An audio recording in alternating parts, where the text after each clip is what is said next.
quand je suis rentré, quand j'ai lancé Guru Lab, au début, quand on me demande qu'est-ce que tu fais, je sais pas, j'avais honte de dire que j'étais entrepreneur.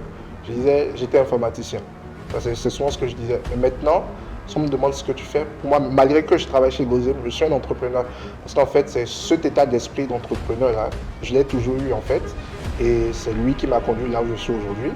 Et je pense que je l'aurai toujours en fait. Je pense que j'aime résoudre des problèmes fondamentalement. Et je pense que je vais toujours continuer à résoudre des problèmes, peu importe où est-ce que je me trouverai sur la planète, que je sois salarié ou à mon propre compte, je vais toujours continuer à résoudre des problèmes. Donc pour moi, je reste un entrepreneur, je vais refaire des boîtes. C'est juste, ok, je prends le temps. Pour moi, c'est aussi quelque part, je retourne à l'école.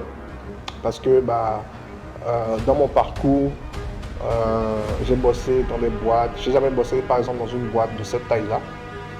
Donc, la deuxième boîte à laquelle j'ai bossé, je pense qu'on devait être une cinquantaine ou une soixantaine. Donc, c'est une PME, quoi. Tu vois, c'est pas une très grosse boîte. Ouais, c'était une start-up également, mais bon, voilà, c'était une PME.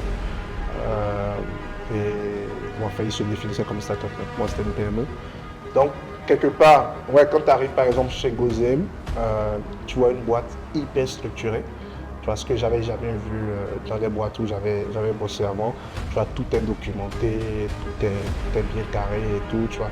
Et pour moi, quelque part, c'est une façon de retourner aussi à l'école, d'aller apprendre. Parce que j'ai envie, ouais, je pense, j'y crois toujours. Je pense qu'on peut faire de très grosses boîtes depuis l'Afrique et même depuis le Bénin.